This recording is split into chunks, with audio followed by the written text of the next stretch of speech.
Good afternoon and welcome back to Joliet, Illinois and Route 66 Stadium, where we're prepared for Game 2 of a doubleheader between the University of St. Francis Fighting Saints and the St. Ambrose University Fighting Bees. Terry Bonadonna with you for the next 9 innings of baseball coverage as the Saints try to wrap up a doubleheader sweep and a 12-0 homestand if they can come away with this victory. Let's take a look at the starting lineups for today's game, with St. Ambrose coming to bat first and St. Francis down on the field ready to go. Leading off for the Fighting Bees today is the catcher, number 22, Michael Ryan. Batting second at second base, Mike Coughlin. The number 3 batter is third baseman Andrew Rodriguez. Hitting cleanup, the center fielder, Cole Augenbaugh. And I'll read you about 5 through 9 in just a moment, but we're ready to get going as Ryan digs into the left-handed batter's box to face Michael Queerum, who fires strike number 1. We're underway at 3:02 p.m. Central Daylight Time. 0-1 on Ryan, the catcher.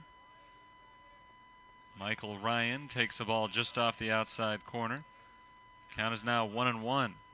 The number 5 hitter for today's St. Ambrose Fighting Bees is their first baseman. It's Jack Cunningham. The 1-1 pitch comes in low and away. Ball 2, a hitter's count here. Gabe Panza bats 6th and plays left field. That ball is blooped out to shallow center. It stays on the infield as the second baseman, John Peterson, moves over to his right to make the catch. Matt Ryan pops out to second to begin the ball game. A solid start for Michael Queerum, picking up where his teammate John Reardon left off. Reardon threw a gem in Game 1 and helped the Fighting Saints to a victory, their 11th in a row. Here's Coughlin taking ball 1 low and in. Michael Queerum's been excellent this season, whether following Reardon or not. Read you his numbers presently as there's a line shot to left field and a base hit. Rounding first base is Coughlin. He'll stay put with a 1-out single. First base runner of the game comes from the second batter of the game.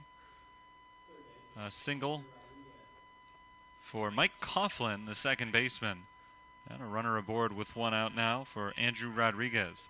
Just to finish up that St. Ambrose batting order, the number 7 hitter is right fielder Colin Berry.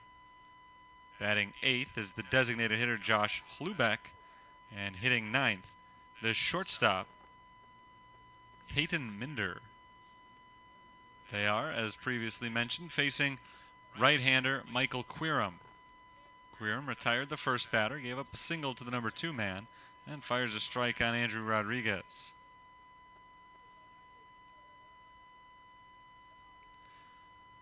Michael Queerum is the reigning CCAC Pitcher of the Week for his performance last week against Judson as he misses outside, even to count 1-1. He went the distance in a 5-0 shutout. That was last Tuesday against the Judson Eagles. On the season, Queerum is 2-3 with a 3.79 ERA. He's making his 7th start of the season today. Among his first 6, he's pitched 40 1/3 innings, allowing 30 runs, 17 of them earned on 49 hits, with 34 strikeouts to only 6 walks. Opponents came in with a .290 batting average against Michael Queerum this year. He misses for ball 2 on Andrew Rodriguez. The count is 2-1. So each of the first 3 batters have gotten ahead of Queerum in the count. Ryan popped out to second, Coughlin singled to left, and now Rodriguez takes ball 3. It's 3-1. Jack Cunningham, a very dangerous hitter, stands in the on-deck circle. Queerum doesn't want to have to see him come up with 2 men on base. The big 3-1 pitch breaks over the outside corner for a strike. The count goes even, or goes full, I should say. It's 3-2 now. And the next pitch should be the decider. Coughlin takes his lead away from first. Queerum glances over at him, and he throws in that direction. Coughlin dives back to the bag safely.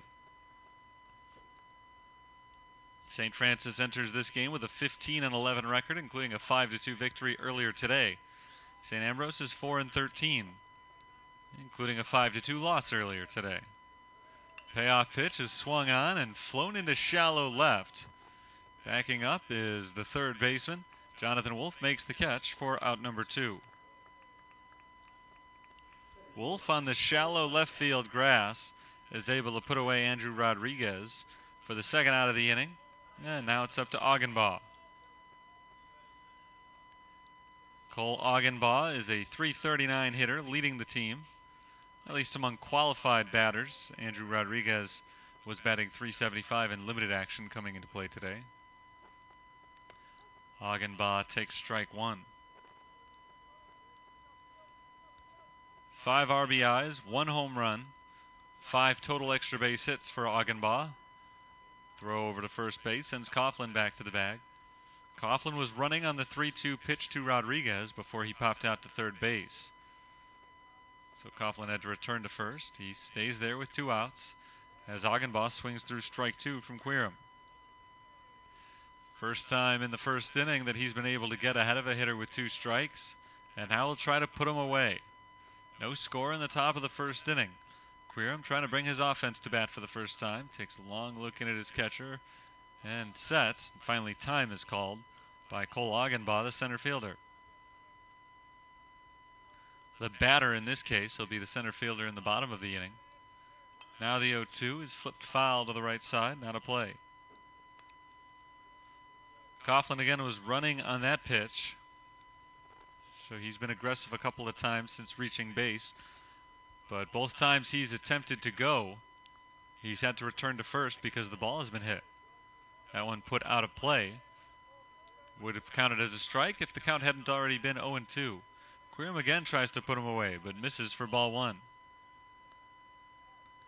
So it's turning into a bit of a lengthy first inning for Michael Quirum, even though he has not yet given up any runs.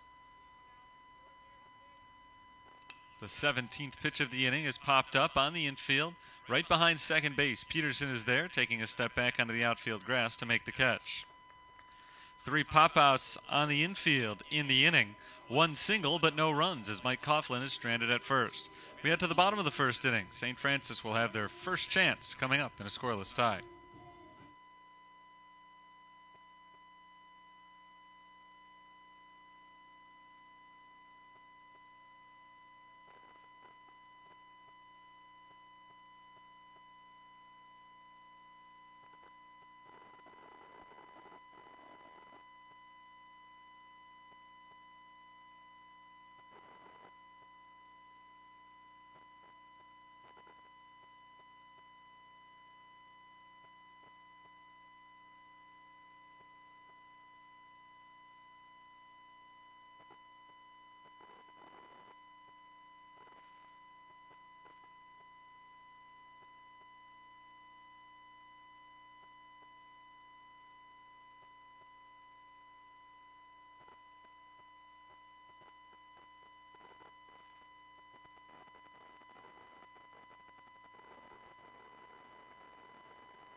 Saints come to bat in the bottom of the first inning in a 0-0 game.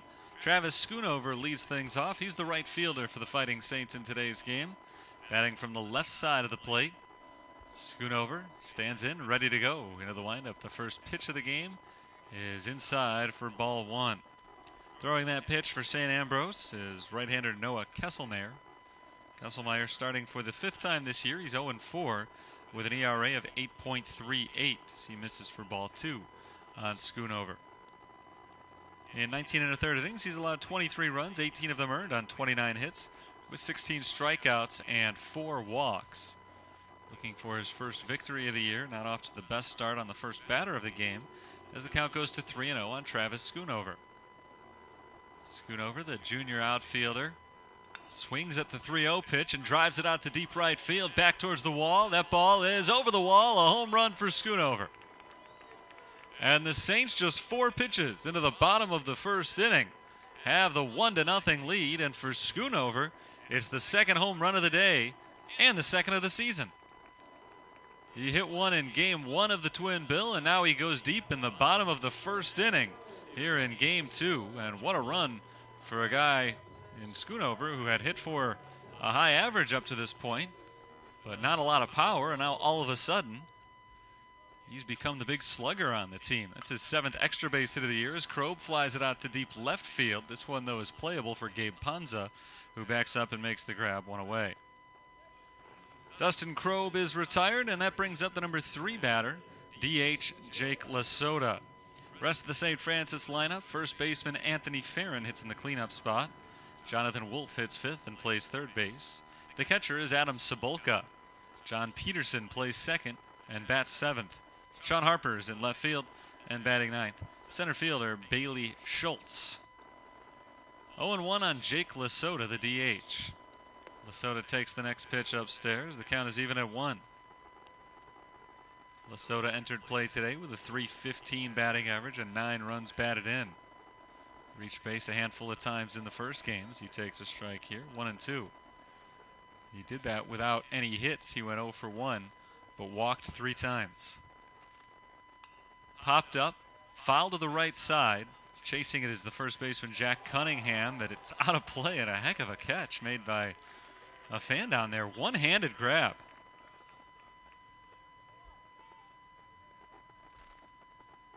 Still 1-2 on Lasota. That's probably the defensive play of the game. It's only the first inning, but I'm going to go out on a limb and say we won't see one better. Swing and a miss, strike 3, 2 down.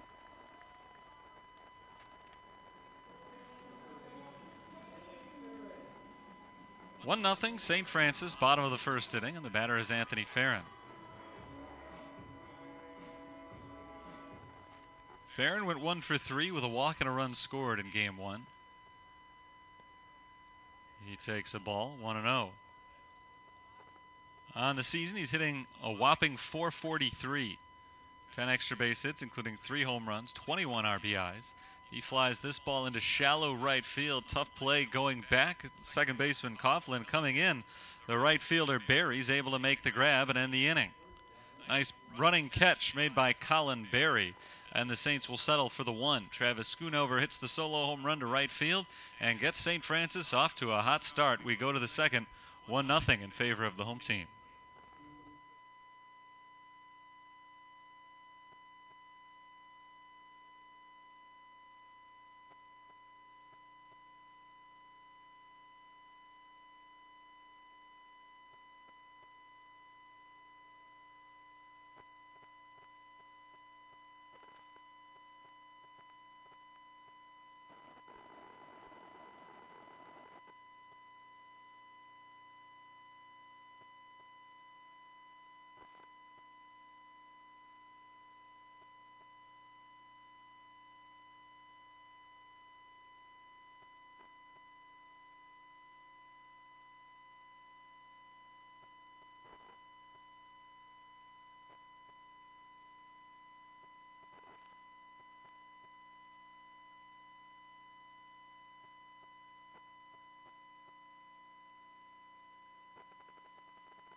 Jack Cunningham takes strike 1. We're underway in the second inning. Cunningham, Panza, and Berry due up for against St. Francis. St. Ambrose Fighting Bees trailing 1-0 as Cunningham takes the ball outside. It's 1-1. With one swing of the bat, Travis Schoonover gave the Fighting Saints a lead in the bottom of the first inning. Cunningham flies this ball into left field, taking one step in, and making the catch is Sean Harper. Easy play for Harper. 4 out of 5 have been retired in the game so far by Michael Quirum. Both teams have 1 hit so far, but for the Bees it was a single, and for the Saints a home run. That's our difference so far as Gabe Panza steps into the batter's box for the first time. Panza, the left fielder for the Fighting Bees, bats from the right side of the plate and takes a first pitch strike from Michael Quirum. Panza entered play today hitting .333. Didn't have quite as much success in the first game today. As he chops this ball to third base, Jonathan Wolf charges, gloves, throws to first, and just a step ahead of Panza. Out number 2. So he's now 0 for 4 as part of the doubleheader, 0 for 1 in this game. Here's Barry. Colin Barry starting in right field today, making his 3rd appearance of the season. He fouls away the first pitch for strike 1. I guess technically his 4th appearance of the season. He made his 3rd appearance earlier today, grounded out to first base in his only at-bat. This is his first start of the year. There's a called strike, 0-2, 2 outs, nobody on base. Quirum looking for a very quick first inning. Barry had not been retired in just 1 plate appearance coming into today. Now he's been retired twice as he strikes out swinging. First K on the score sheet for Michael Quirum and a 1-2-3 inning. Very quick top half of the second. We go to the bottom of the frame. 1-0, St. Francis leads.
In the bottom of the second inning, our score is 1-0 in favor of St. Francis. Fighting Saints came home after an extended road trip to Florida back on March 13th, 2 weeks ago today. As Jonathan Wolf swings at the first pitch of the inning, pops it up to the right side of the infield. Coughlin is under it. The second baseman makes the catch. 1 pitch, 1 out in the second inning. St. Francis was licking their wounds a little bit as they came home with a record of 4-11.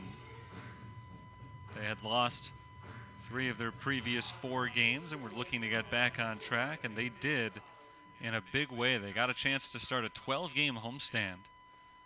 Adam Cebulka takes strike 1. It wasn't originally scheduled to be a 12-game homestand. They were supposed to have 1 road game thrown in there. Swing and a miss, 0-2. Back on March 16th, they were supposed to play at Indiana South Bend. The game was moved here due to the weather conditions with the artificial turf here. It became a little bit easier to get the game in Joliet. Ball outside. Count is 1-2. So instead of having a couple of home games and then a short break and then another stretch of home games, they ended up getting 12 in a row here at Route 66 Stadium. Ball low. It's 2-2. I don't think anybody expected it to go quite as well as it has. They haven't lost. There's a soft liner to the right side, picked up on a short hop by the second baseman Coughlin. He throws to first, 2 down. Saints are 11-0 over their last 11 games. On the season, they're 12-2 now at home. And because they have started conference season entirely here at home, they've reaped the benefits in the standings. They're now 7-0 in CCAC play and in first place. There's a bunt down the third base line for Peterson. Barehanded pickup by Kesselmayer. The pitcher throws over to first in time to retire the side. A quick 1-2-3 second inning, only 7 pitches thrown by Noah Kesselmayer. And we'll head to the third. It's still 1-0 St. Francis.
2 innings are in the books here in Game 2 of our doubleheader.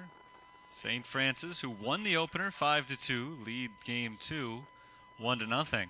St. Ambrose will send their 8, 9, and 1 batters up to try to get back into it, or tie it up, take the lead. They're already in it, I guess.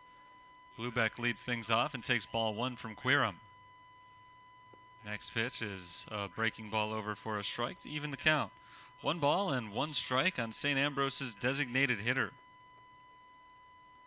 Josh Lubeck is just 1 of 10 at the plate on the season. He takes a ball. The count now 2-1.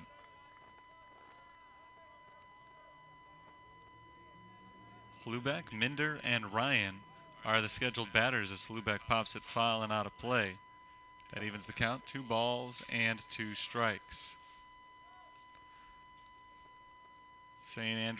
Ambrose's designated hitter in Game 1 was Zach Stroman. Lubeck gets the call here in Game 2 as the Bees try to light a spark into their offense that wasn't able to do much in Game 1. There's a liner up the middle off the glove of Quirum. It ricochets over to the left side of the infield into no man's land. It's an infield single for Josh Lubeck. He reaches first base safely, a leadoff hit. Hit it pretty hard right back up the box. Quirum had a chance to make the play on it. Reached his glove off to his right side and was not able to make the catch. He was able to deflect it and keep the ball on the infield. It ricocheted over to the shortstop's position, but Dustin Krob had already made his way towards the middle of the field, trying to prevent that ball from getting through where it was originally hit, and so he had no chance to get there in time. It's an infield hit for Lubeck, and now it's Peyton Minder taking strike 1. Minder went 0 for 3 in Game 1. Getting his first at bat in Game 2 of the doubleheader and trying to bunt, but he pulls the bat back and takes strike 2. Neither of the first 2 pitches were to his liking, and now he finds himself in a hole. Jonathan Wolf over at third base backs up behind the bag, thinking that Minder will be swinging away with an 0-2 count. Quirum sets and deals. Line drive left side, sliding stop Krob. The shortstop throws to second and gets the force. Fielder's choice 6-4, and a good play by Dustin Krob as he tried to make it cleanly and maybe start a double play. That ball was hit hard on a low line right to the shortstop side of the field. He had to take a hard step to his right and make a backhanded stop to keep the ball in front of him. And even though he wasn't able to stick it cleanly the first time, he didn't lose his composure, stayed with the ball and threw it over to second to get the lead runner. Now we're back to the top of the order, and Michael Ryan, who's 0 for 1, he popped out to second base to begin the ball game. His foul ball makes the count 0-1. Throw over to first base to check on Peyton Minder. Minder reached on the fielder's choice that saw Lubeck retired. That was the first out of the inning. Double play would get Quirum out of this third inning. Not necessarily on his mind right now as Ryan takes strike 2. He's got a 1-run lead. He's worked efficiently so far in today's game, just looking for outs. He's 1 strike away from getting one against Ryan, but instead he whacks it through the middle of the infield. A base hit on the right side between first and second base. Second hit of the inning for St. Ambrose. Minder advances to second on the play. Ryan safe at first with a single, and the batter now is Coughlin. St. Ambrose has already out-hit their total from Game 1, in which an Andrew Rodriguez home run was the only safety of the entire game. They've got 3 hits so far in this game. They've all been singles, so overall the 3 hits have been less damaging than the 1 in Game 1. But Quirum's trying to work through this tough inning as Coughlin takes ball 1. Coughlin is 1 for 1, singled to left field in the first inning. He grounds this ball weakly to second base. Peterson up with it, throws to second for 1. Krob to first, not in time to turn 2.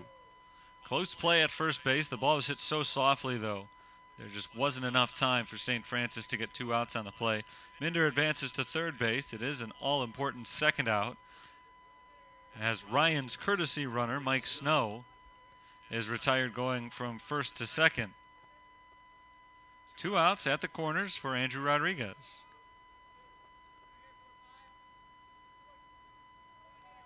Rodriguez is 0 for 1.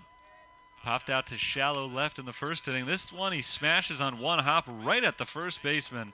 Anthony Farron makes the grab and steps on first base to retire the side. That was a one-hop rocket, but it was not in the right spot for Andrew Rodriguez as he hit it right at Anthony Farron to end the inning. Despite a pair of hits, no runs for St. Ambrose in the third. They leave him at the corners. We head to the bottom of inning number 3. 1-0 St. Francis.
One to nothing St. Francis on Travis Schoonover's solo home run in the first inning. We're into the third now, and Sean Harper leads things off. Harper takes ball one, low and away. Schoonover hit a leadoff home run back in the bottom of the first inning. Since then, nobody's reached for the Fighting Saints. Harper takes low, 2-0. 6 straight have been retired by Noah Kesselmayer.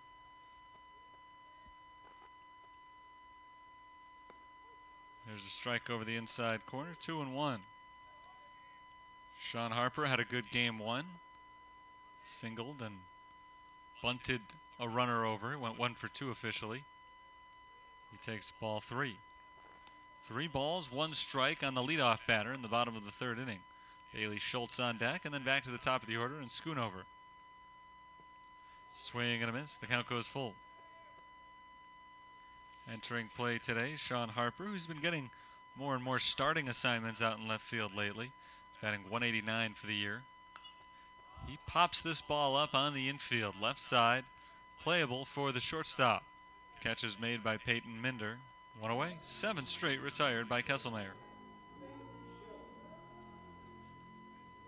We'll see if Bailey Schultz can snap the string.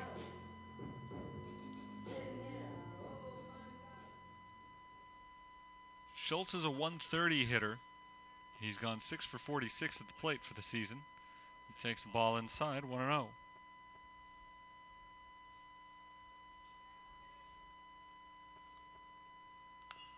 Chopper down the third base line, foul. That evens up the count at 1. Schultz has 3 RBIs on the year, but no extra base hits. So he's not likely to drive one in here with nobody on base. He does hit it in the air out to fairly deep left center field. Chasing it over into the gap and dropping the ball is Cole Augenbaugh. Bailey Schultz into second base easily on that ball. A well-struck ball by Bailey Schultz, but a catchable ball for Cole Augenbaugh. And it goes as a 2-base error on the center fielder. A 1-out base runner for the Saints. They catch a break. We'll see if they can capitalize. I was just saying, Bailey Schultz doesn't have a lot of power. He drove that ball well, though, out to left center field. The wind is howling out in that direction. It may have had some impact on it as well, as Augenbaugh chased it the whole way and then slowed up at the last instant, and the ball popped right out of his glove. Travis Schoonover swings and misses for strike 1. Schoonover is 1 for 1 in the ball game with a home run. He's homered in both ends of the doubleheader. His first 2 round trippers of the year. He takes a strike over the inside corner, 0-2.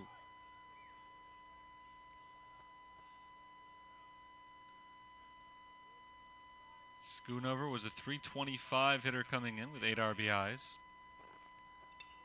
He flies this ball into shallow center. Augenbaugh comes in. Going back is the shortstop Peyton Minder, and he drops the ball. Bailey Schultz stays at second. Travis Schoonover safe at first.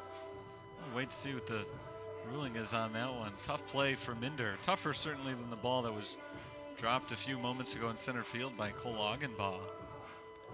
As he was going back, tried to make an over-the-shoulder grab, but still it's back-to-back plays now in which the ball has just popped out of the glove of the St. Ambrose fielder. Dustin Kroeb takes ball 1 outside. Kroeb is 0 for 1. He flew out to left field in the first inning.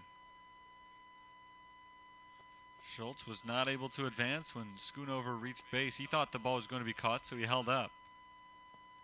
Swing and a miss, 1-1. Jake Lasota stands in the on-deck circle.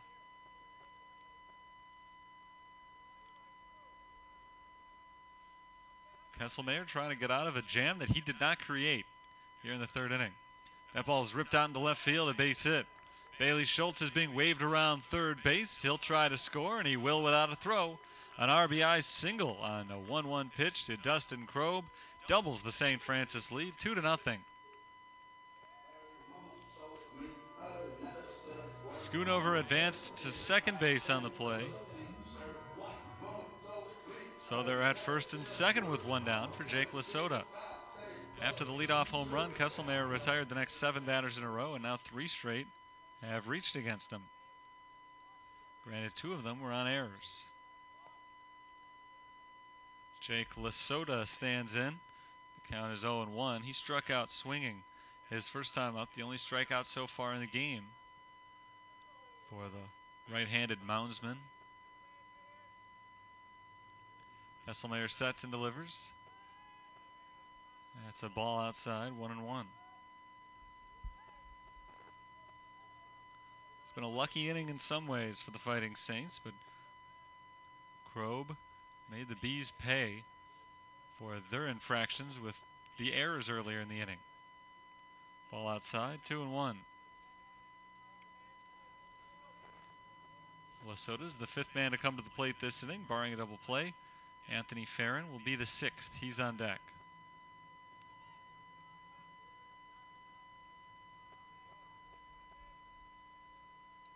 Here's the pitch from Kesselmayer. Looped into right field. That drops in for a base hit, and it finds the gap, rolling all the way to the warning track out in right center. Schoonover is in. Dustin Kroeb is coming across the plate. A 2-run double for Jake Lasota. Our score is 4-0. St. Francis is starting to pull away here in the third inning after 7 consecutive batters had been retired over the last few.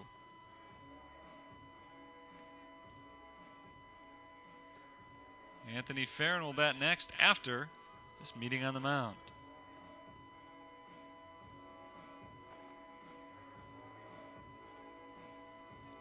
The Saints offense has been in high gear, really, the last couple of weeks during this winning streak of theirs. They've scored at least 5 runs in 10 of their last 11 games. The only one they didn't was on Sunday, in which they beat Grandview 3-0. So the one game they couldn't get 5 runs or more, the pitching backed them up with a shutout. This team's firing on all cylinders right now as Farron bats for the 2nd time. He's 0 for 1 with a pop out to shallow right. He drives this ball to deep left field, turning it around, back to the warning track. That ball is out of here. A moonshot for Anthony Farron. And a few more runs are crossing the plate to make it 6-0 St. Francis. As Farron rounds third base, his team comes out of the dugout to congratulate him for his 4th home run of the year. He walloped that ball. No doubter off the bat for Farron. RBIs number 22 and 23 this season on home run number 4. Couple of big errors have propelled this scoring run. All 5 runs to score this inning have been unearned against Noah Kesselmeyer. Wolf sends that ball sky high out to left field. This will stay in play as the catch is made by Gabe Panza. Finally, the second out of the inning. That snaps a string of 5 consecutive batters, not only to reach base, but to score. It's a favorable day for hitters with the wind blowing out, which is not to suggest that Farron needed any help. His ball was crushed. Cebulka pops this ball into shallow left field. Panza comes in and towards the line and makes the catch. The inning finally comes to a close, but not before 5 men score on 3 hits and 2 errors. A big home run from Anthony Farron adds to the lead. It's 6-0 St. Francis heading for the 4th.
Top of the 4th inning, 6-0 St. Francis. Cole Augenbaugh jumps on the first pitch from Quirum and lifts it into left center field, racing over to fill the gap and make the catch is Bailey Schultz. 1 pitch, 1 out in the 4th inning. And a fine start for Quirum and company as St. Ambrose has a big inning here offensively. When I say a big inning, I mean it's important to them rather than a big inning in the sense that they've already had a lot of base runners or a lot of runs. Here's Jack Cunningham batting for the 2nd time. He's 0 for 1 with a flyout. Long delay from Quirum, and now the pitch is low and in for ball 1. It's an important inning for St. Ambrose because they just allowed 5 runs in the bottom of the 3rd. They were all unearned thanks to a couple of errors that prevented what would have been a 1-2-3 inning. That ball is hit in the air, relatively deep center field. Bailey Schultz backs up and makes the catch. And the wind pushed that one back a little bit further again. Wind is benefiting fly balls today, and we've seen a lot of fly balls early in today's game. Game 2, that is. But the only 2 big flies came from St. Francis. Schoonover's a wall scraper out to right field. And Farron's a mammoth blow out to left. Gabe Panza swings and misses for strike 1. Panza is 0 for 1 with a ground out to 3rd base. 2 outs, nobody on. Quirum is looking for his second 1-2-3 inning of the game. And he's 1 strike away as Panza swings through another one. 0-2. Mentioned last inning that St. Francis has scored 5 or more runs in 10 of their last 11 games. Make it 11 out of 12. They've already done it today. It only took them into the 3rd inning. Ball outside. It's 1-2. The 3rd inning's been the big one for the Fighting Saints today. In game 1 of the doubleheader, they scored 4 runs in the 3rd inning. Here in game 2, they scored 5 runs in the 3rd. 1-2. Hit in the air once again, left center field. Another chance perhaps for Bailey Schultz. Schultz gets to the spot, makes the catch, And he comes up with 3 putouts in the inning, all flyouts to center field.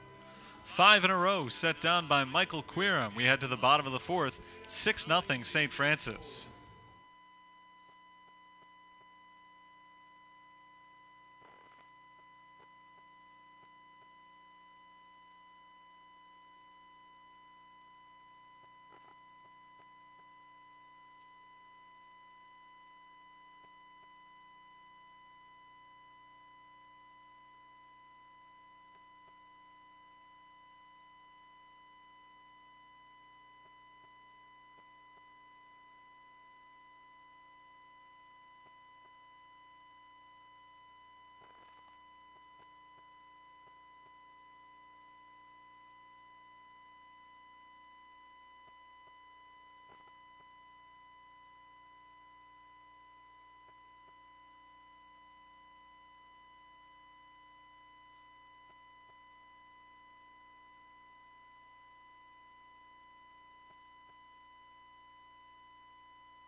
John Peterson leads off the bottom of the 4th for St. Francis, 7, 8, and 9 due to the plate against Noah Kesselmeyer, who hasn't been terrible today, but he has given up 6 runs in 3 innings.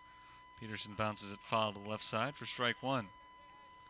The reason for the amount of runs, a couple of errors and a couple of home runs.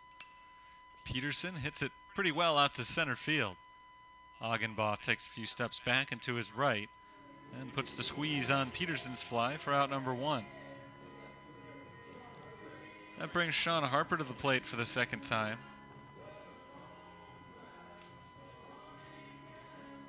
Harper is 0 for 1. He led off last inning with a pop out to the shortstop.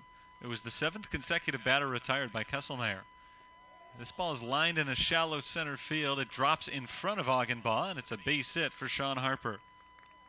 He's aboard for the first time in Game 2. Here's Bailey Schultz with a runner on first base and 1 out. 6-0 lead for the Fighting Saints. After 7 straight had been retired, Bailey Schultz and Travis Schoonover reached on back-to-back errors, and that kicked off a run of 5 straight batters to reach. As this ball is flipped into right field, back and making the catch is Colin Berry. He started in, had to adjust. It nearly went over his head because he did start in. But the adjustment was made in just enough time as he took a few steps backwards and made the grab over his head. Schultz is 0 for 2 as he lines out to right. Here's Travis Schoonover, and he'll face a new pitcher. Well, I guess Kesselmeyer's getting hit rather hard this inning, even though 2 of the 3 balls to be hit were caught for outs. Looks like St. Ambrose is going to make a change. Jim Callahan, in his 24th season at St. Ambrose, grabs the ball from his right-hander, hands it to a new pitcher, and I'll tell you all about him in just a few moments. Right now, I'll step aside. 6-0. St. Francis leads in the bottom of the 4th.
Two outs, 1 on, bottom of the 4th inning. St. Francis leads 6-0.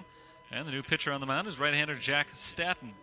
On for the 5th time this year, Staton has no record and an identical ERA of 8.38. Identical, that is, to the starter, Noah Kesselmeyer. Travis Schoonover bats in this spot with 2 outs and a man at first base and takes ball 1 outside.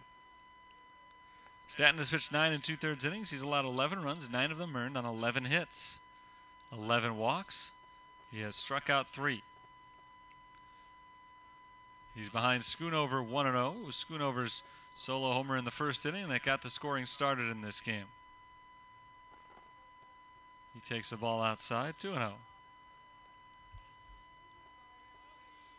Overall, not a bad stat line today for the starting pitcher, although he will leave in line for the loss.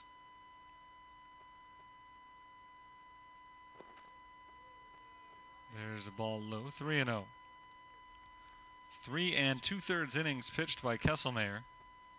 Finished with just 1 strikeout, no walks. He gave up 5 hits, 6 runs, but only 1 of the 6 was earned. Schoonover hits a grounder to first base, picked up cleanly by Jack Cunningham. He carries it to the bag to end the inning. 3 unassisted to put away the Fighting Saints in the 4th. We go to the 5th inning, 6-0. St. Francis on top.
Six nothing St. Francis as we move into the top of the 5th inning now. Michael Queerum back to the mound. Queerum to face the 7, 8, and 9 batters. Colin Berry lines it sharply but foul down the right field line on the first pitch of the inning. 0-1 on Berry, who struck out swinging back in the 2nd inning. It's the only strikeout so far for Queerum. Despite the lack of strikeouts, he's been pretty close to dominant so far. He's retired the last 5 batters consecutively. Berry takes a ball high. It's 1-1. It's been quite a while since Queerum last allowed a run.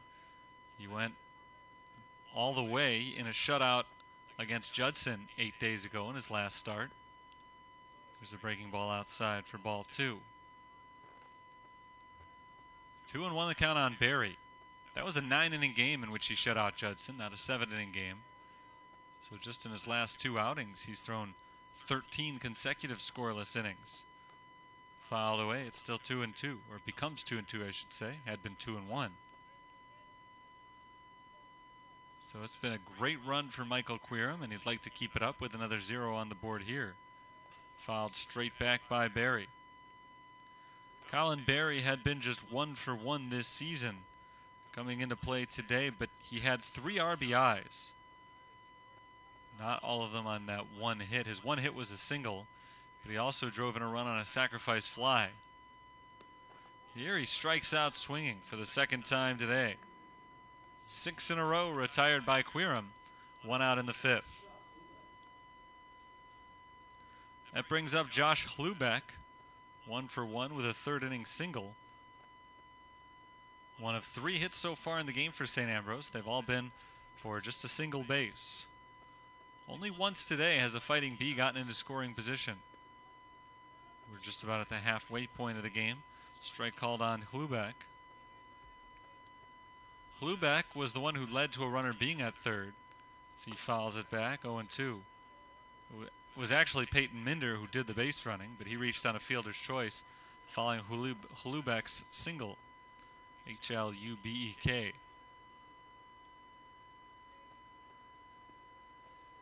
Ball inside. The count is 1-2. Quirum looking for his second consecutive strikeout and his third of the game.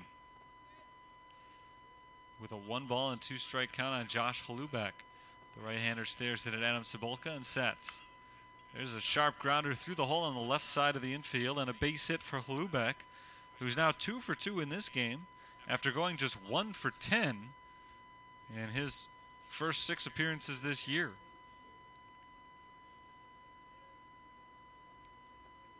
That brings up Peyton Binder. Binder is 0 for 1. He grounded into a 6-4 fielder's choice in the third inning. He hits a hard grounder to the left side again, but this time it's past Dustin Kroeb's reach. A single for Minder as Hluback advances to second base. 2 on, only 1 out. St. Ambrose is trying to make a game out of this. Fighting Bees just 4-13 at the start of play here in Game 2.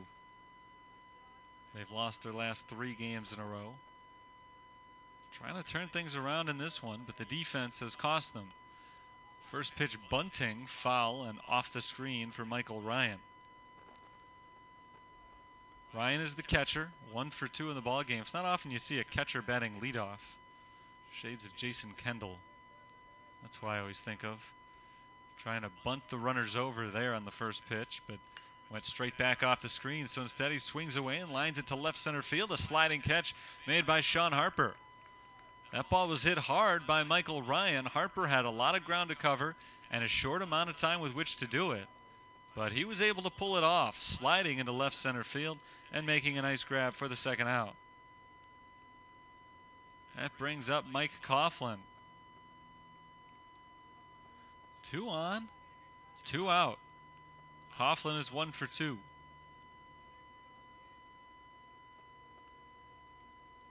Pickoff throw back to second. Hluback easily back to the bag. Mike Coughlin singled back in the first inning. In the third, with a runner at first base, he reached on a 4-6 fielder's choice. Pickoff throw to first base is not in time. It's a ball on Coughlin, and the count is 1-0. Quirum made the pickoff attempt to second base, and then Cebulka made a pickoff attempt to first base just 1 pitch later. 1-0 to Coughlin, misses low for ball 2. Back-to-back 1-out singles have put Quirum in a little bit of trouble here in the top of the 5th inning. He's still got a healthy lead, though. Just trying to pitch through it, get through this game, holding that victory intact will be number 12 in a row. Ball in the dirt. It's 3-0. Quirum has only struck out Colin Berry today. He's done it twice, but nobody else in the lineup has struck out. He hasn't walked anybody, hence some quick innings. There's a called strike. 3-1 on Coughlin.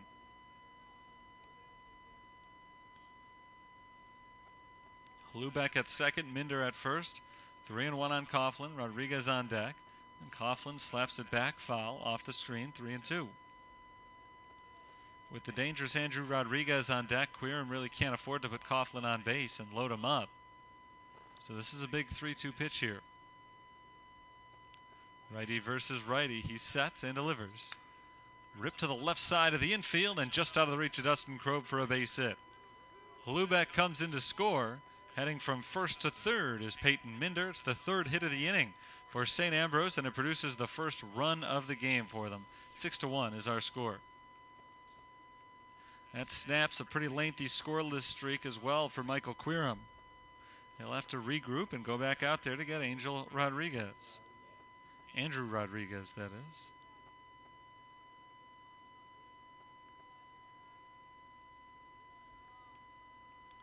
Rodriguez, who homered in game 1, is 0 for 2 in game 2. He's popped out to third and grounded out to first.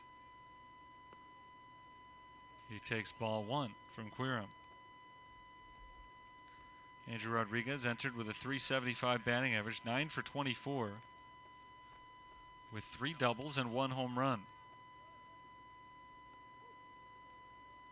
There's a called strike. It's 1-1. Today he's 1 for 4 with a home run, no doubles. Hasn't been too hard to handle so far in this game. Quirum trying to keep it that way. Misses the outside corner for ball 2.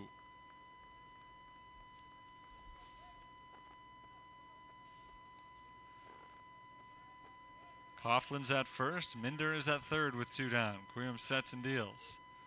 A breaking ball over the outside corner. Count is even. 2-2.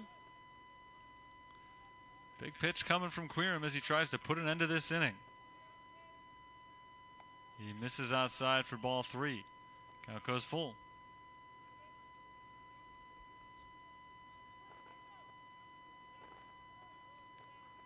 This becomes the biggest pitch offensively for St. Ambrose so far. Runners at the corners. 2 outs, a full count on Rodriguez, who's trying to drive at least one of these runs in. But if he can't and just gets on base, they'll be loaded, and that's exactly what happens. So Rodriguez takes ball 4 outside. It's the first walk issued today by Quirum. Coughlin advances to second base, and they are loaded with 2 outs for Cole Augenbaugh, who has consistently been the Fighting Bees' best hitter this year.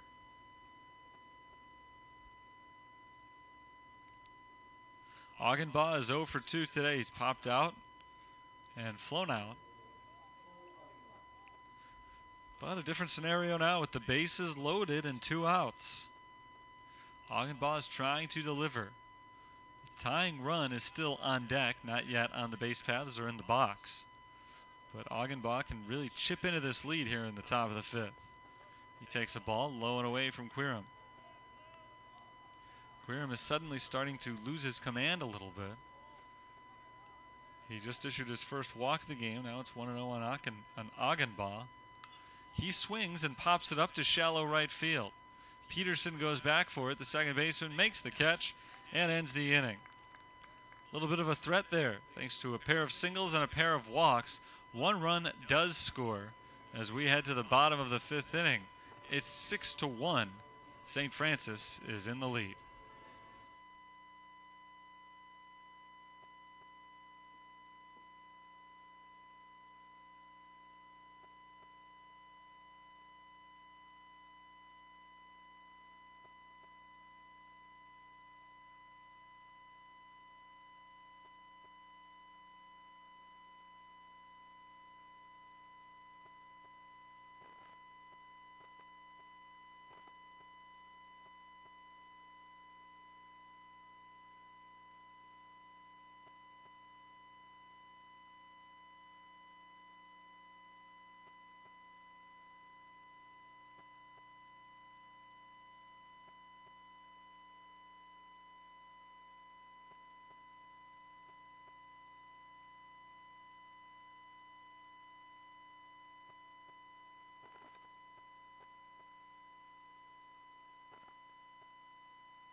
At the halfway point of today's game, it's St. Francis 6, St. Ambrose 1.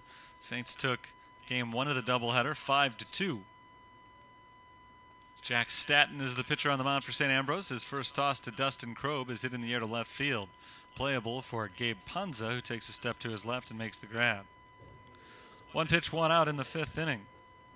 Well, whether it's been Jack Staton or the starting pitcher Noah Kesselmayer, seems like there have been a lot of quick swings elicited by St. Ambrose pitchers.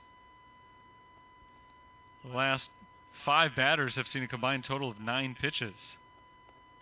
Actually, I could go back earlier than that. 12 total pitches to the last 8 batters combined. Ball 1 on Jake Lasota, the DH, who's gone 1 for 2 with a 2-run double and a strikeout. He fouls it back off the screen to make the count 1-1. So that means he'll see a 3rd pitch in this at-bat, which for a Fighting Saint in this game is almost unheard of. It's like a marathon. The 1-1 offering coming. It's fouled away, 1-2. 1 out, nobody on. The leadoff man has now been retired in 4 consecutive innings by the pair of St. Ambrose pitchers. The only leadoff batter to reach was Travis Schoonover, who hit a 3-0 pitch over the right field wall to begin the game today. At least the bottom of the first inning. One hopper up the middle, ranging to his left and gloving it is the shortstop Peyton Minder. His throw to first is in time, 2 down. Jack Statton has retired all 3 batters that he's faced. Here's Anthony Farron. Farron is 1 for 2. Popped out to shallow right field to end the first inning. And then in the 3rd, hit a long home run to left field.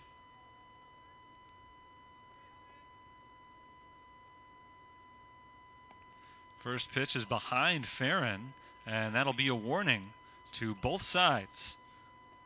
1-0 on Anthony Farron. Not sure if there's bad blood between the two teams. Farron hit the home run his last time up, and it was a no-doubter. I think he may have stood in the batter's box for a couple of seconds and watched it go before taking off to first base, and I think that might be what Jack Statton is responding to right now.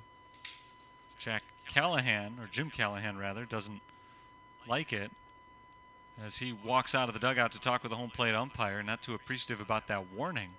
I think arguing, I guess, that that pitch behind Anthony Farron was unintentional.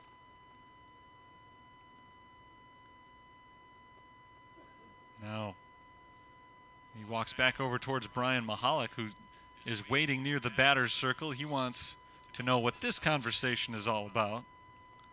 So both managers will get to say their piece before we go on. But the first pitch to Anthony Farron came in behind the slugger's legs.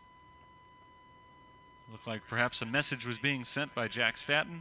Both benches have been warned, and here we go again. 1-0 on Farron, 2 outs, nobody on. In the bottom of the 5th inning, the Saints lead by 5. Pitch from Statton, fouled straight back by Farron, 1-1.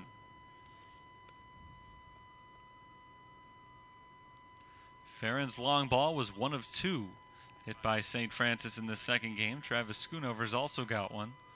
Schoonover hit one in game 1 as well. 1-1 offering.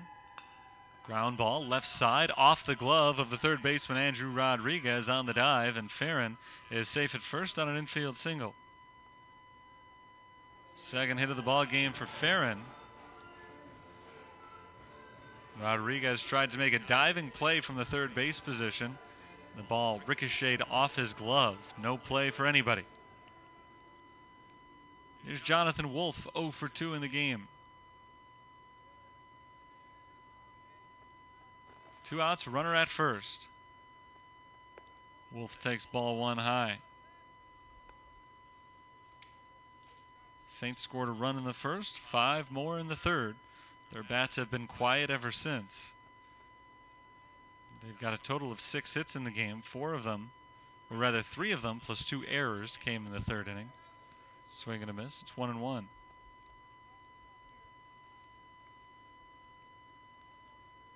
Farron single, snaps a string of 4 straight retired. It had been 7 of the previous 8. Wolf hits a slow grounder to third base. Andrew Rodriguez charges it, throws on the move, and gets Wolf by half a step. Good play by Rodriguez. The inning comes to a close. No runs, 1 hit, no errors. 1 man left on base. On our way to the 6th. It's 6-1 Saints.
St. Ambrose comes to bat in the 6th inning, trailing by 5. Jack Cunningham swings the first pitch and fouls it off to the left side for strike 1. Cunningham is 0 for 2. He's flown to left, he's flown to center. And now he bats for the 3rd time against Michael Queerum. Chopper to the right side. Gloved on 3 bounces by the second baseman Peterson, whose throw to first is in time to beat Cunningham. 1 away in the 6th. Queerum's been pretty solid today. Ran into a tough 5th inning as he gave up 3 hits and a walk and 1 run, but St. Ambrose left the bases loaded in the 5th inning, not able to do any further damage. They were down 6-0 entering that frame. And considering they had 4 base runners, I think they would have expected to be losing by less than 5 now. Panza steps in and foul tips the first pitch for strike 1. Gabe Panza is 0 for 2. He has grounded out to 3rd and flown to center. He makes contact with this ball, hits a 1-hopper to short. Dustin Kroeb throws across and gets Panza for out number 2. Hard hit ball there by the St. Ambrose left fielder, but hit directly at the St. Francis shortstop. Here's Colin Berry.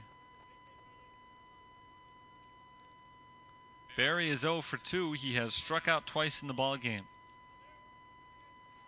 The only 2 strikeouts this afternoon for Queerum. This time he starts from a position of power on the offensive side as he takes ball 1.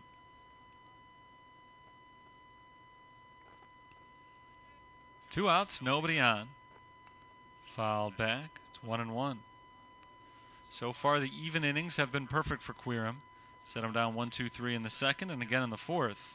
Trying to make it 3 for 3 in the even innings. I think it's less a coincidental thing about the numbers being even and more the fact that he's faced the same hitters each time.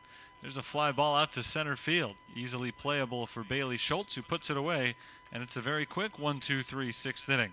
We head to the bottom of the frame. St. Francis's lead remains 5. It's 6-1.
Adam Cebulka leads off the bottom of the 6th inning. St. Francis leads 6-1, courtesy of a 5-run 3rd inning. All 5 runs unearned against starting pitcher Noah Kesselmeyer.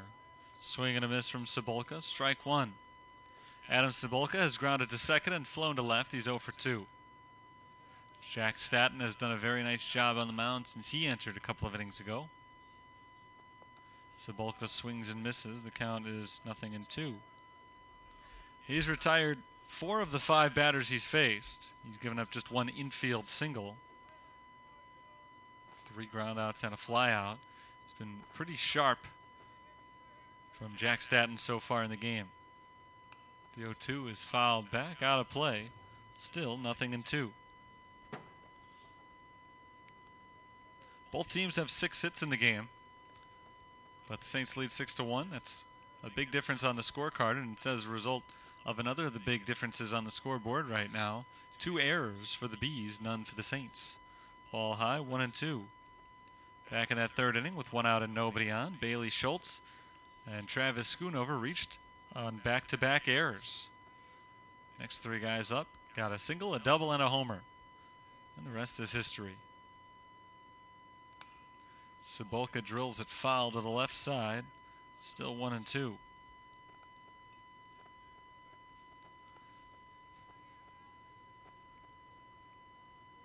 Cebulka, Peterson, and Harper. That's the scheduled trio here in the bottom of the 6th against Jack Statton. That ball is flown out to left center field. Long run back for Augenbaugh. He can't get to it as it hits up against the left center field wall. Cebulka into second base. A leadoff double for the St. Francis catcher. Adam Cebulka's got his first hit of the ball game. For Cebulka, it's the 5th double this season. Actually, let me take that back. It's his 6th double of the season. He hit 1 in game 1 of the doubleheader as well. So he had 4 coming in and now 2 in 2 games. Here's John Peterson with the corner infielders pinched in. Peterson ropes the first pitch. Foul to the right side, out of play. Strike 1. Peterson is 0 for 2. He tried to reach on a bunt back in the 2nd inning. Dropped down what looked like a good one. But Noah Kesselmeyer made a very nice barehanded play on him to retire Peterson's bunt attempt on 1 pitch. He flew out more casually into center field in the 4th. Count is 0-1. Long look back at second base, and now the pitch from Statton. Misses high. It's 1-1.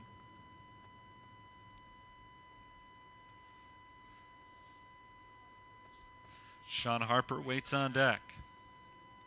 Statton sets for the 1-1 offering to Peterson. Up and in, ball 2.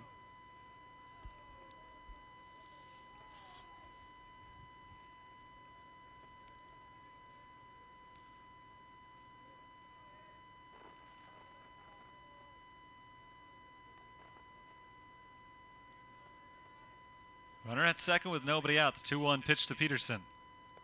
Low and in, ball 3. There is a right-hander warming up in the bullpen right now for the team in blue. Jack Statton got off to a great start. Set down the only man he faced in the 4th inning and then retired 3 out of 4. In the 5th, gave up just 1 infield single. But now a double and a 3-1 count to Peterson, who flips it down the right field line, cutting towards foul territory. It drops just beyond the bullpen. For strike 2, the count goes full.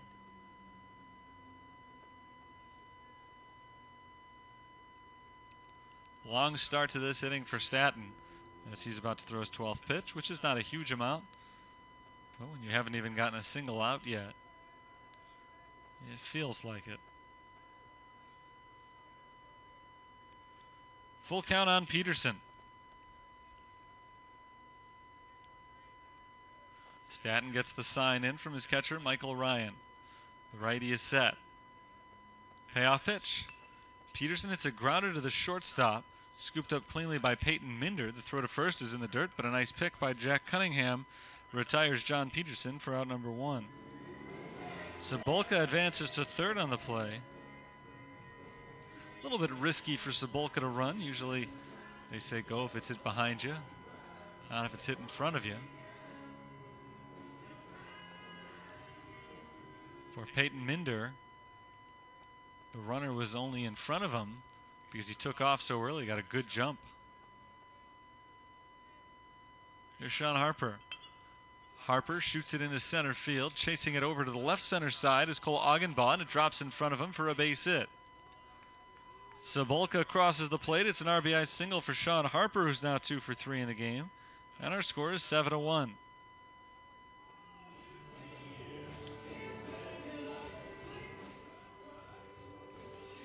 Here's Bailey Schultz.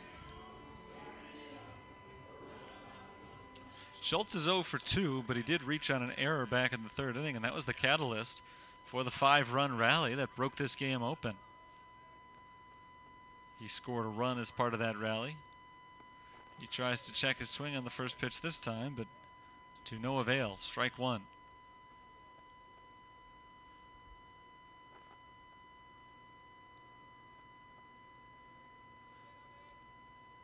Just one out in the inning. Runner at first base.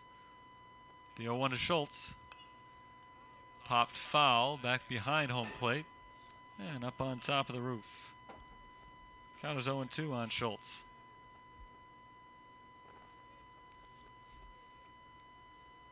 Six-run lead in the bottom of the sixth for the Fighting Saints.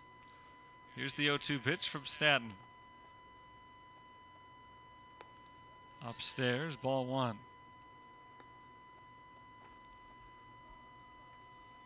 Sean Harper is the runner over at first, a good speedster. But with a 6-run lead, doesn't want to chance anything. Swing and a miss, strike three. Bailey Schultz goes down on strikes. 2 outs in the inning. Here's Travis Schoonover.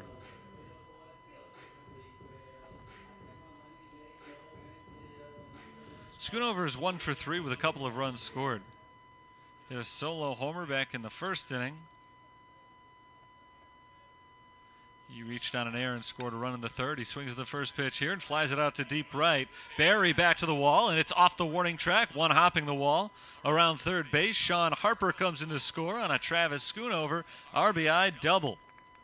8-1 Fighting Saints. And Schoonover didn't miss his third home run of the day by all that much. Would have been his second home run of the game if he could have put that ball over the fence. But he also hit one in game one of the doubleheader. What a day he has had, a guy who had not hit for very much power at all. Coming into play today, no home runs for Schoonover. Today he's got 2 homers and a double.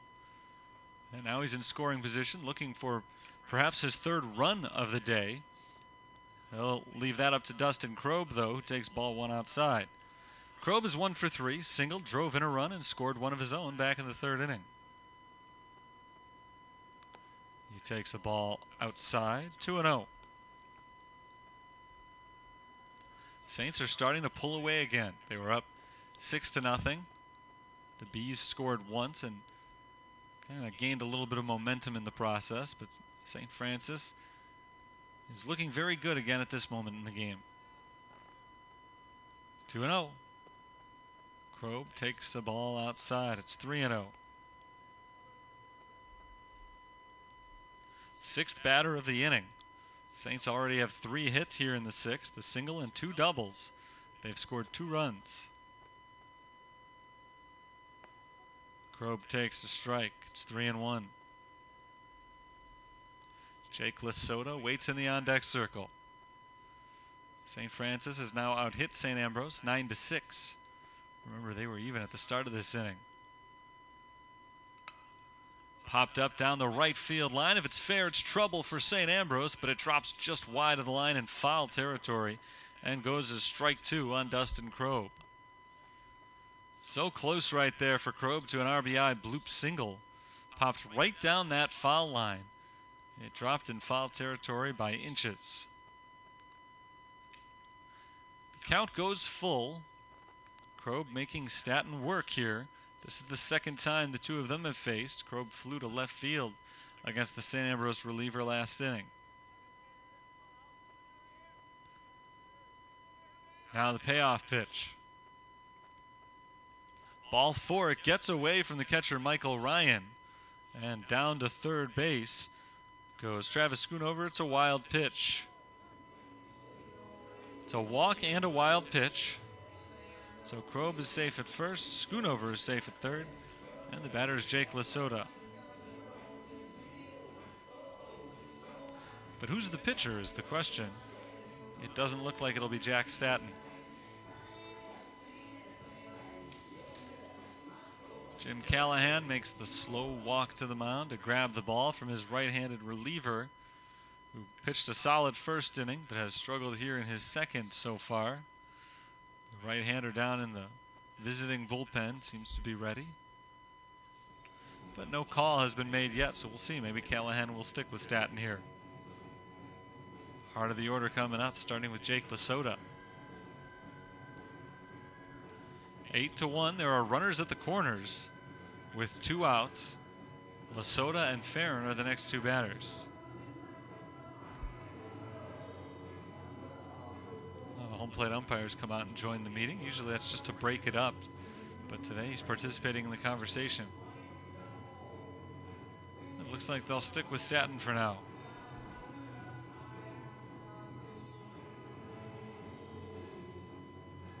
Junior right-hander from Lincoln Land Community College, I should say. He's from Springfield.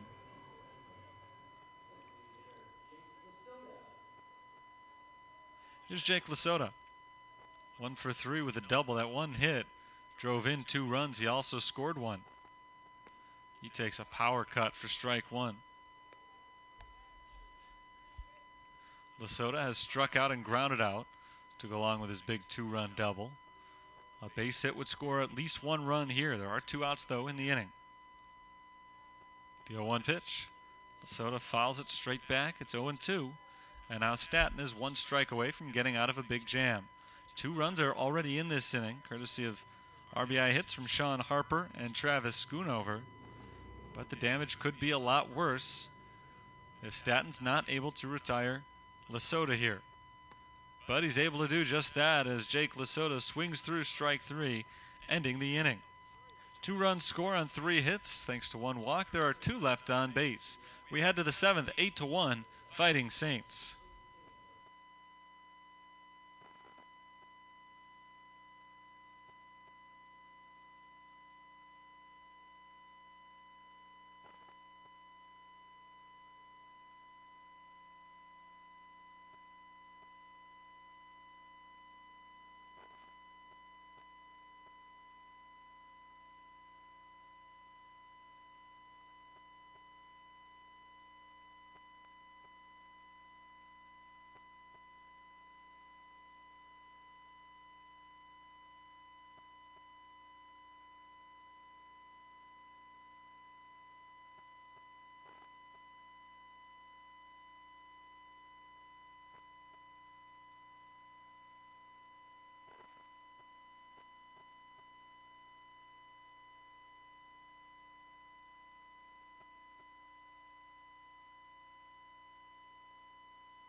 With 3 innings still to play in this game, St. Ambrose needs a big offensive rally.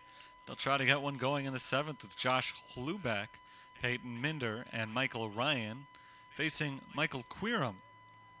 3rd time that Hluback and Quirum have squared off. Ball 1 low and away.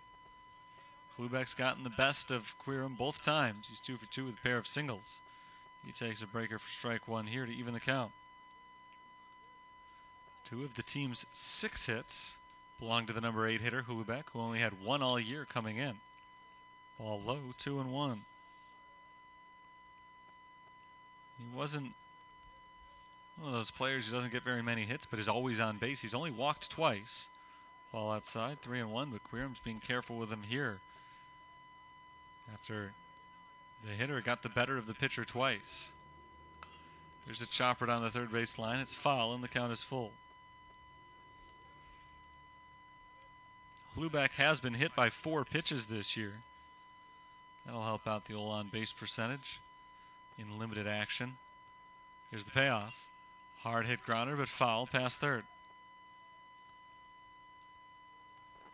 Still 3-2 on Hluback, who scored the Fighting Bees' only run back in the 5th inning when he singled And Mike Coughlin singled him in. Another 3-2. Swung on and missed. Strike 3. Big strikeout for Quirum. He finally gets the guy who's been taunting him all game with his play. Not necessarily with anything he said or did. Batter is Peyton Minder. Third strikeout of the ballgame for Quirum. It's the first one that didn't belong to Colin Berry. Minder hits a high, deep fly ball to left field on the first pitch. Going back to the warning track is Sean Harper. Harper leaps up on the wall and pulls it in. 2 outs in the inning. Great catch by Sean Harper as that ball just stayed in the park. Wind has died down a little bit. Earlier in the day, maybe that's a home run. I don't know. It hasn't died down too much. Flag out in left center, still blowing out. Harper never seemed to have a doubt about that one. He had a beat on it the whole way, stopped at the warning track, jumped up and pulled it in. Ball down low on Michael Ryan, 1-0. Ryan is 1 for 3 with a single. 2 outs, nobody on, 6 straight retired by Quirum. And he misses downstairs, ball 2.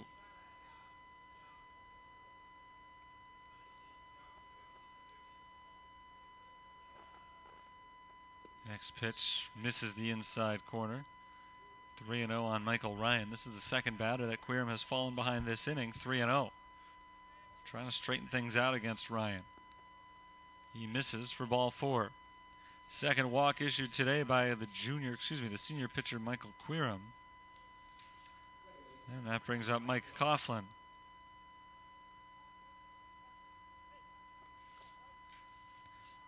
Coughlin is 2 for 3. A pair of singles and an RBI on his stat sheet for today.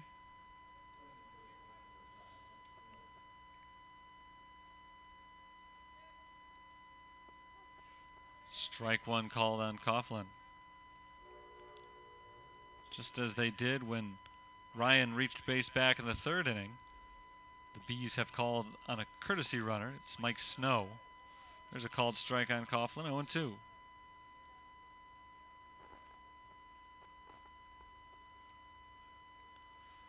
Quirum trying to get us to the bottom of the 7th inning. There's a chopper to the left side of the infield. Tough play for Jonathan Wolfe. He gloves it, throws across, and it's not in time. It's an infield single for Mike Coughlin. Michael Ryan advances to second on the play. Not much more that Jonathan Wolfe or anyone else in a white uniform could have done about that one right there. It was a softly hit ball.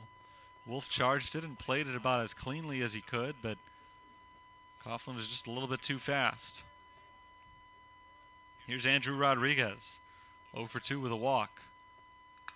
Rodriguez hits a towering drive out to right field, but pulling up just in front of the warning track is Travis Schoonover. He makes the catch and ends the inning. Rodriguez took that ball for a ride, but not a long enough one, as Schoonover makes the grab, ending the top half of the 7th and stranding 2 men on base. It's time to stretch. Here in Joliet, 8-1, St. Francis leads.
New inning, new pitcher. It's the bottom of the 7th inning. Lucas Benda, the sophomore right-hander from Cedar Falls, Iowa, on the mound now for St. Ambrose.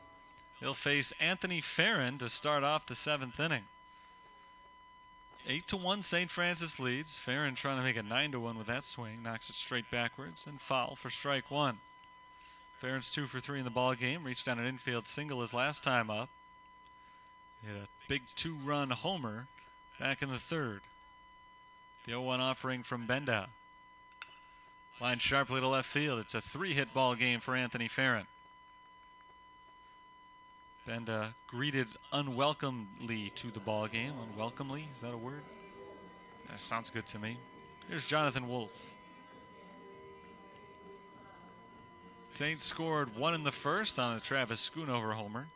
They scored 5 in the 3rd, 2 more last inning, and now they're trying to tack on here in the 7th. Jonathan Wolf was robbed by a third baseman. Excellent play last inning, or last time up I should say, as he takes ball 1 low. Andrew Rodriguez charged and made a fine throw to first base in order to retire Wolf by half a step, ending the 5th. Called strike over the inside corner. It's 1-1. A run on 7 hits, 2 errors for the Bees. 0-10-0. 8-10-0, I should say. 8-10-0 for the Fighting Saints. Wolf hits a grounder to short. Gloved cleanly by Minder. He flips to second for 1. The relay throw is in time. 6-4-3. 2 outs in the inning. Nice double play turned right there by St. Ambrose. And the bases are empty now with 2 outs for Adam Cebulka. Cebulka is 1 for 3 with a double. He has scored a run. Benda looking for a clean 7th inning. Fly ball into right field. Barry started in. Now he goes back and adjusts in enough time to make the catch. So it turns into a quick bottom half of the 7th despite the leadoff single. A double play helps Benda face the minimum in the 7th inning. We go to the 8th with 2 innings still to play. It's a 7-run lead for St. Francis, 8-1.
8-1 St. Francis, top of the 8th inning. Cole Augenbaugh takes ball 1 up and in from Michael Quirum, the starting pitcher, still on the mound. Augenbaugh is 0 for 3. He's popped out to second base twice and flown to center. And he takes ball 2 from Quirum. Quirum's been sharp today. He has struck out 3. He's walked 2. He's allowed 7 hits. I believe they've all been singles, as there's a great play made by the third baseman, Jonathan Wolf, reaching to his left to grab a hot smash off the bat of Augenbaugh for out number 1. A lot of times you see guys make excellent catches. It's because they've had to run a long way or dive, reach out in some way to get to the ball. That time, Jonathan Wolf didn't have to move his feet at all, but he had to react so quickly on a ball that was really hammered to the left side. Now a pop-up by Jack Cunningham, an easier play for Wolf as he drifts into foul territory and makes the catch on that pop-up for out number 2. 2 quick outs recorded here in the 8th, and the Saints are 4 outs away from their 12th consecutive victory. They head on the road after this one. On Saturday, they have to play a doubleheader at Robert Morris. And I don't think they ever want to play on the road again after the way this homestand has gone. Ball 1 outside on Gabe Panza. He's 0 for 3. A couple of ground outs and a fly out.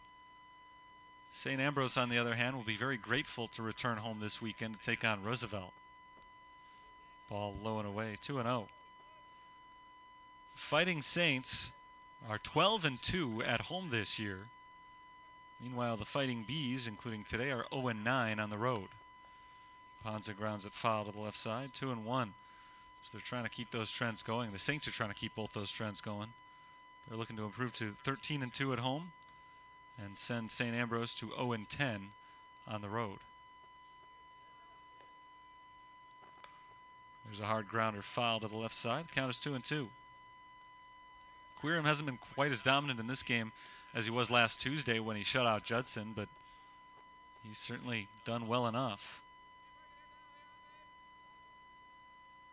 Panza takes a ball outside. Count goes full.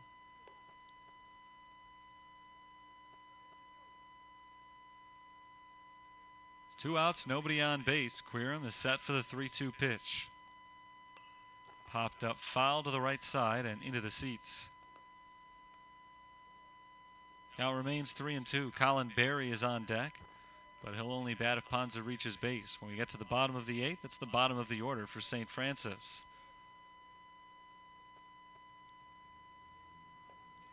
Righty to righty, the 3-2. Swung on and missed, strike 3. The inning is over. 4th strikeout of the ball game for Michael Queeram. And another 1-2-3 frame. He's gotten the 4, 5, 6, and 7 hitters pretty well because he's had perfect innings in the 2nd, 4th, 6th, and now the 8th.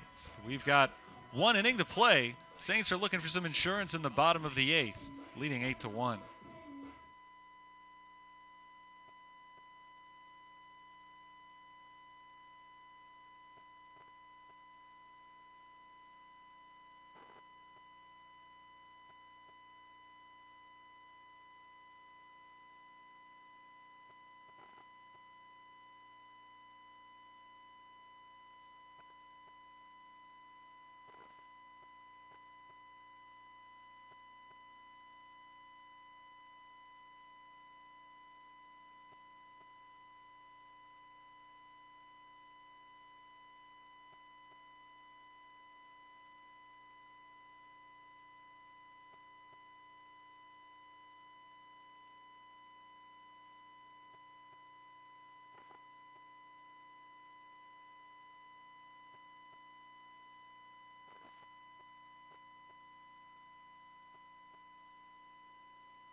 Bottom of the 8th inning, John Peterson leads things off with an 8-1 lead for St. Francis against sophomore righty Lucas Benda, appearing in his 4th game of the year. He came in with an ERA of 12. He had allowed 5 runs, 4 of them earned on 4 hits over 3 innings with 4 strikeouts and a walk, but he was good in his first inning of work as he gets Peterson to swing at the first pitch and grounded up the middle. Ranging to his left, Peyton Minder, the shortstop, gloves it and throws Peterson out at first base. A quick out to begin the 8th inning. He's now thrown 7 pitches, Benda that is. He's thrown 7 pitches and gotten 4 outs, and that despite having allowed a hit. So he's getting very fast outs when he's getting them. He faces Sean Harper, who's 2 for 3 with an RBI and a run scored. Harper swings to the first pitch as well and fouls it back off the screen for strike 1. Again, Benda's numbers coming in not all that impressive. 5 runs allowed in 3 innings, but he's been impressive today. An inning and a third now without allowing anything. Strike called over the inside corner on Harper, 0-2. Sean Harper's had a nice doubleheader. He entered play today with a 189 batting average, but he's reached base 3 times during the twin bill.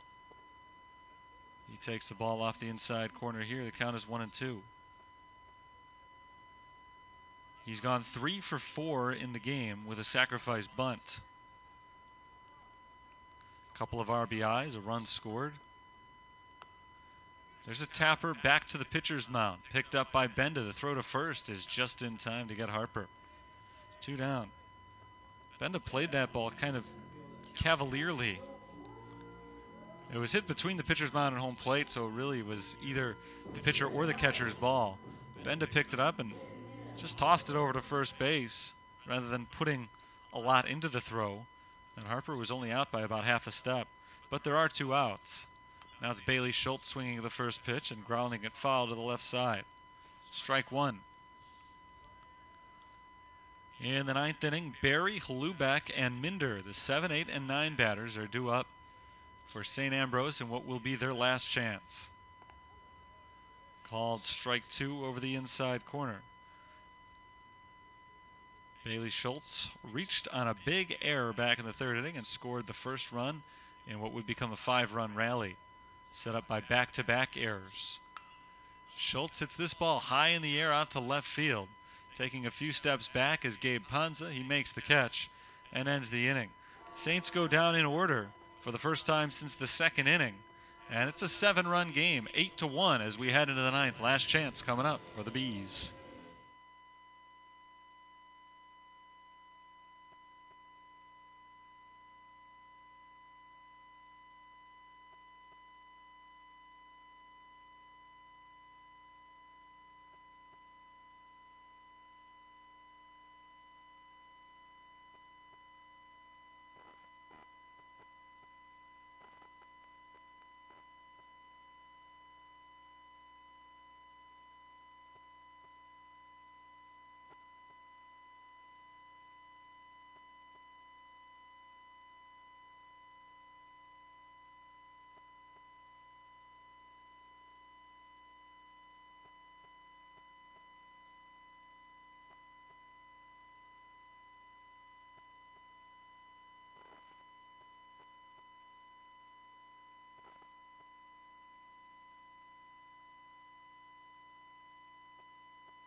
Top of the 9th inning, last chance for the Fighting Bees of St. Ambrose, trying to avoid a doubleheader sweep.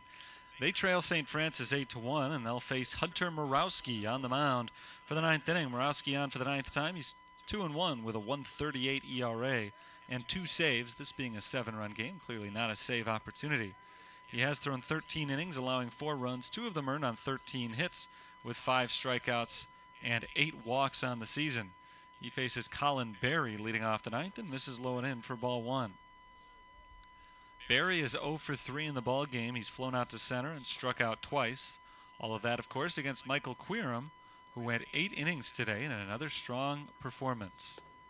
Ball high for Morawski, 2-0. Queeram in line for the victory. He would improve to 3-3. if this score should hold. Ball high, 3-0.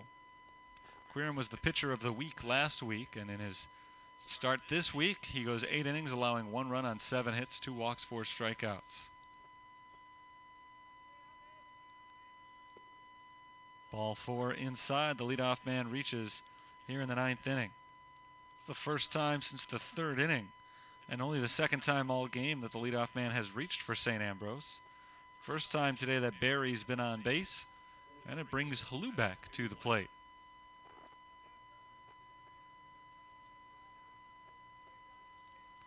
Josh Holuback is 2 for 3 with a couple of singles and a run.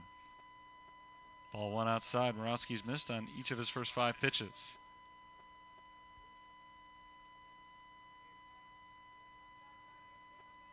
Right-hander trying to calm things down.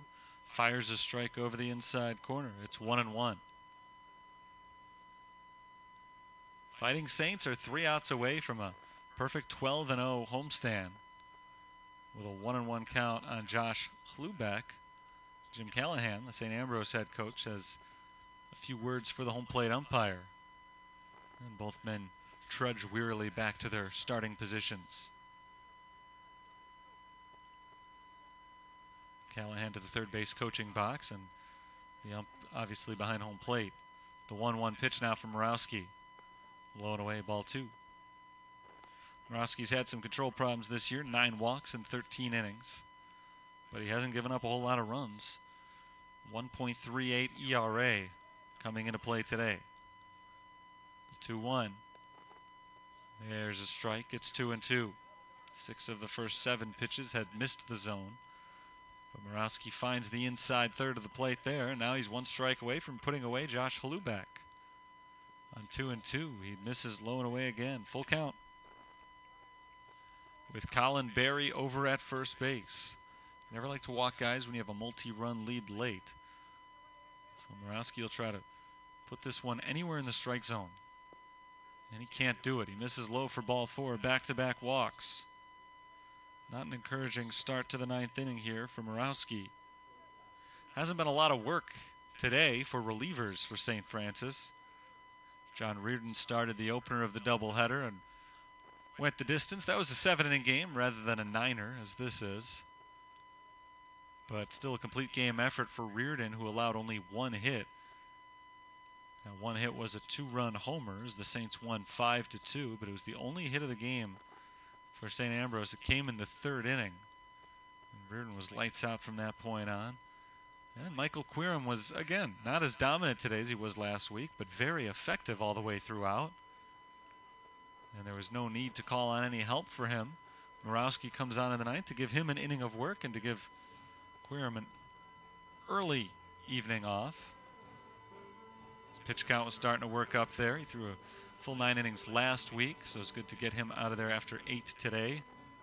But Morowski's got to find a way to throw strikes here. He's missed the zone on 8 of his first 10 pitches. Pinch runner over at first base. Looks like it's going to be Mike Snow. Or maybe not. Got about halfway to first base. Umpire told him, go away. He turned around and ran back to the dugout.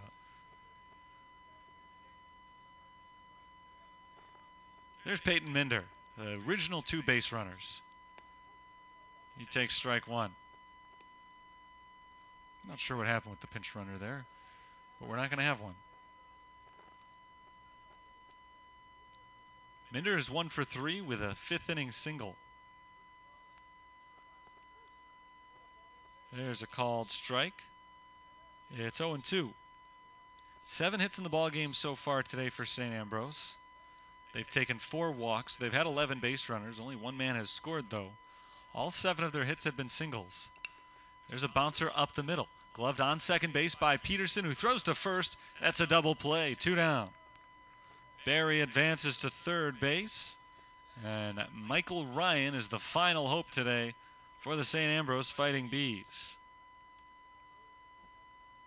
4-3 on the double play. That's an infielder's dream when you can just stand on the bag as the ball comes to you. Glove it and throw and get 2 outs. Michael Ryan smacks it foul to the left side for strike one.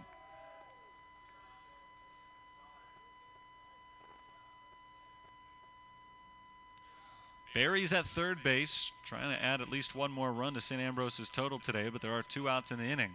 The 0-1 to Ryan misses the outside corner for ball one. Michael Ryan is 1 for 3 with a single and a walk here in game 2. Went 0 for 3 in the opener earlier this afternoon.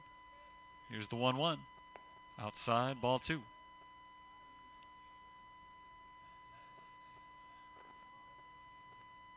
Two balls, 1 strike, 2 outs in the 9th inning, a 7-run lead for St. Francis.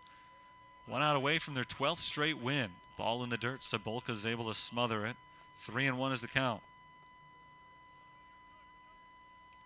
11 balls thrown this inning by Hunter Morawski. He's thrown only 6 strikes. He's walked 2, but you got the double play. And there's ball 4, so he's walked 3 as Michael Ryan makes his way down to first base. And the batter's Mike Coughlin. It seemed like after the meeting on the mound following the second consecutive walk, he had settled down because he got ahead of Peyton Minder 0-2 before getting him to ground into a 4-3 double play and then threw a first pitch strike to Ryan. But he's missed on 4 in a row now. And Mike Coughlin bats with runners at the corners. Coughlin takes a ball up and in, 1-0. Mike Coughlin has only been retired once in this game. He's 3 for 4. He's been on base all 4 times up. Reached on a fielder's choice as well. There's finally a strike. It's called over the inside corner, 1-1. It's the 7th strike among 20 pitches thrown. 1-1 for Morawski. Smacked up the middle and right into the glove of Morawski, who ends the game by making the catch. Hard hit ball by Coughlin, who was bidding for his 4th hit of the contest, but Morawski was right where he needed to be, reacted very quickly, made the grab, and he puts an end to the ball game. 8-1 the final. St. Francis comes away victorious. That's 12 in a row now for the Fighting Saints, who improved to 8-0 in conference play for the year. And a fine ending for Morawski, who was not as sharp as he would like to have been in the 9th inning. He walked 3 batters, but he made the pitches he needed to at the right moments, didn't allow any runs in that 9th inning. The scoring in this game started way back in the first, and it started on the first batter of the game for St. Francis as Travis Schoonover hit a home run just over the right field wall to make it 1-0. The Saints expanded their lead in a big way. They took advantage of some St. Ambrose mistakes in the 3rd with 1 out and nobody on. In fact, 7 consecutive batters had been retired by Noah Kesselmayer at the time. But with 1 out and nobody on in the 3rd inning, Bailey Schultz hit a fly ball to center field that Cole Augenbaugh just dropped. It allowed Schultz to reach second base. The next man up was Travis Schoonover. He hit a pop-up to the left side of the infield. It was dropped by the shortstop, Peyton Minder. So the back-to-back errors allowed the Saints to put runners at first and second with 1 out. Dustin Krob came up with an RBI single. Jake Lasota hit a 2-run double. The score was 4-0, and then Anthony Farron put an exclamation point on the big rally with a 2-run bomb to left field. Cleared the wall by a wide margin. 6-0 St. Francis led, and from that point on, it was pretty much elementary. St. Ambrose just didn't have the firepower to keep up. At that point, they finished the game with 7 hits. All of them were singles, though, so they weren't able to put together any big rallies. Their only run came in the 5th inning when they got back-to-back base hits from Josh Lubeck and Peyton Minder, and then a couple of batters later, a 2-out RBI single from Mike Coughlin made it 6-1. St. Francis added 2 runs in the 6th inning. A double from Adam Cebulka was followed by an RBI Sean Harper single.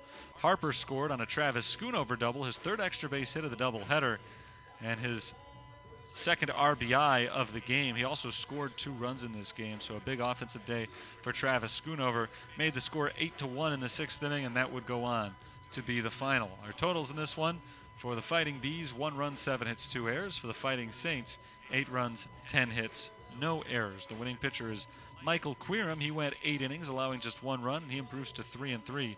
Losing pitcher Noah Kesselmayer, who only allowed 1 earned run, 5 unearned runs over his 3 2/3 innings pitched, and Kesselmayer falls to 0-5 on the season. With the win, St. Ambrose has 12 in a row. They are 16-11 this year. With the loss, St. Ambrose falls to 4-14. They remain winless on the road, now 0-10 away from their home ballpark. They are, however, 2-1 at home, and they'll go back there over the weekend. St. Francis will head to St. Ambrose at the end of the year. Their last conference game is at St. Ambrose on April 30th. Their next game is this Saturday. It's on the road. They'll be playing on the road for the first time in 3 full weeks. A doubleheader at Robert Morris on Saturday starting at 1 o'clock Central Time. And St. Francis, who went 12-0 over their recently completed homestand, recently completed as in about 5 minutes ago, will try to keep that trend moving onto the road before they return home on Sunday to complete their 3-game series against Robert Morris with a 1 o'clock start time this Sunday afternoon here in Joliet. We'll have the broadcast of that one for you through GoFightingSaints.com and on the St. Francis YouTube and Facebook pages. That's going to do it for today's broadcast. The Saints win the doubleheader 5-2 and 8-1. They have won 12 consecutive ball games. They head on the road on Saturday, back home on Sunday. Until then, this is Terry Bonadonna signing off for the University of St. Francis. Enjoy the rest of your Wednesday evening.